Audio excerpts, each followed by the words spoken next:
a lovely morning and warm welcome to the program. Truly, Ario is my name. Nigeria's automotive industry is heavily dependent on importing new and used cars, including vehicle spare parts into its underdeveloped state. As an import-dependent sector, economic headwinds, including volatility of exchange rates of naira to dollar, exchange rates of cargo carrying at the port, and surge inflation, pose serious challenges and limit growth of Nigeria's automotive industry. Therefore, to enable industry players to prepare ahead to surmount these challenges and get ready to harness the opportunities in the industry represents this year. This morning, we take a look at the trend that will define the industry in 2025. My guests are already here. We take a break now. When we come back, please sit down and please stay with us.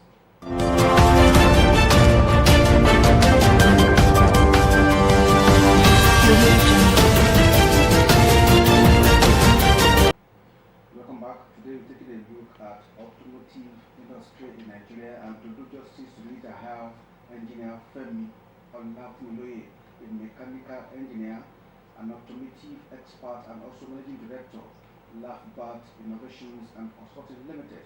Also one of the best indigenous automotive solution and promote especially local production in Nigeria, which is what everything is all about.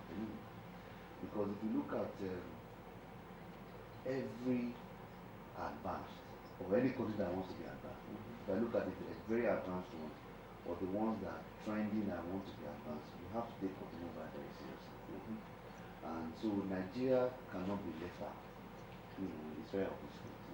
And that's why automotive policy was brought into play. And yes, back and forth, some challenges have been there.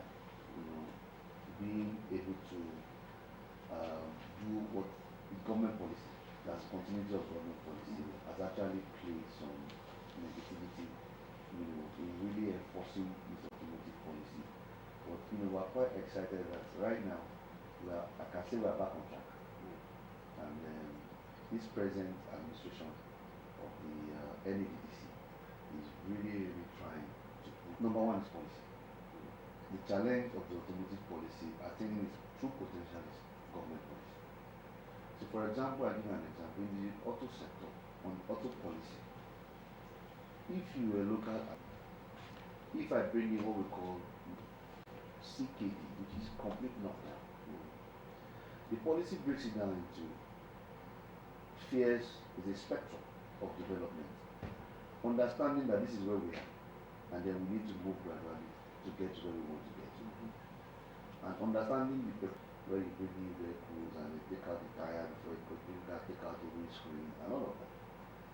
And then you're supposed to graduate to the point that is called complete knockdown, in which where you bring in just bare metal, and then you have to do a lot of welding, you have to do this. It's NAMA for this association. And we brought an expert from South Africa, because South Africa is doing well. Yes, they actually an export market. And there was an export that came from South Africa, and of course, different factors, different interests. And we're having arguments. And there's no power, and no road. And the guy at the end of this summarized and said, you know what? It's up to you what you want. If you want to wait until you have everything laid out for you on the red carpet, you might as well wait. But that every nation decides that this is where we want to be. And why not waiting for the red carpet? You move even with the challenges. Because you have to set up the goal. The endpoint. You must see the endpoint. Even from where we're sitting now, you must see where you want to be. And look at where you are.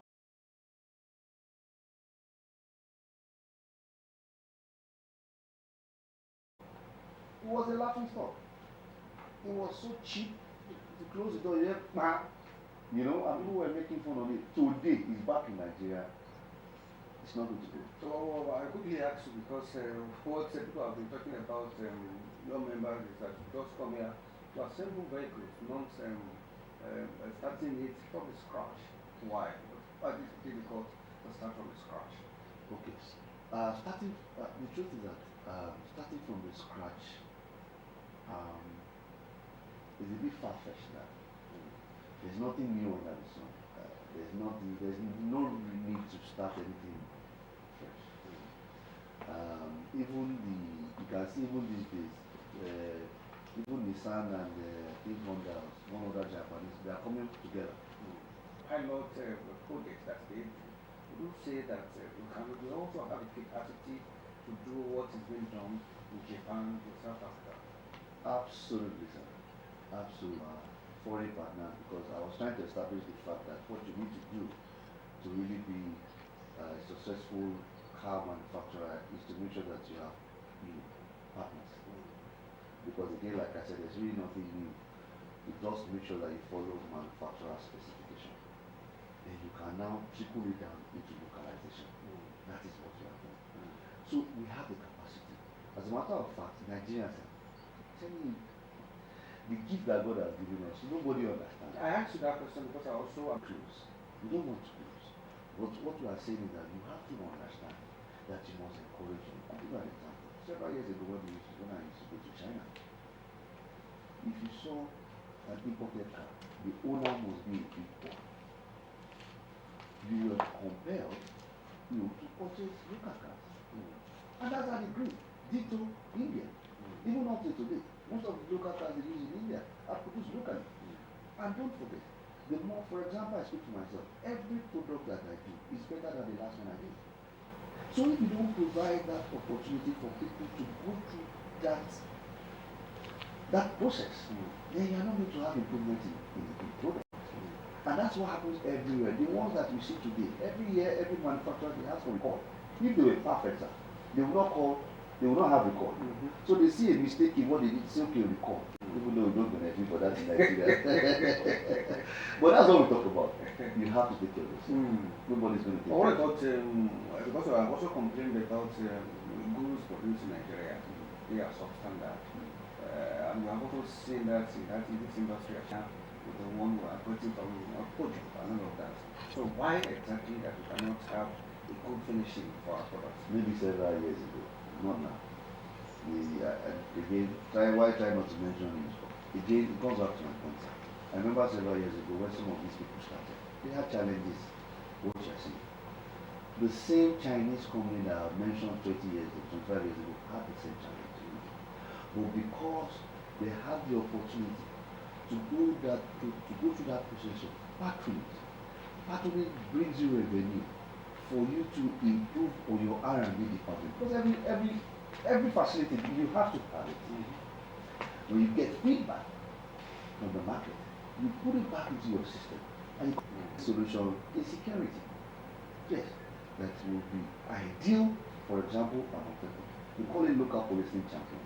Right here, because this is the advantage of you having. Well, go ahead. We also produce the engine here. No. So why is it complete knockdown? Complete knockdown is because they come in bits. And then you must have a jeep where you put the chassis together. You must have a mold where you put the body together.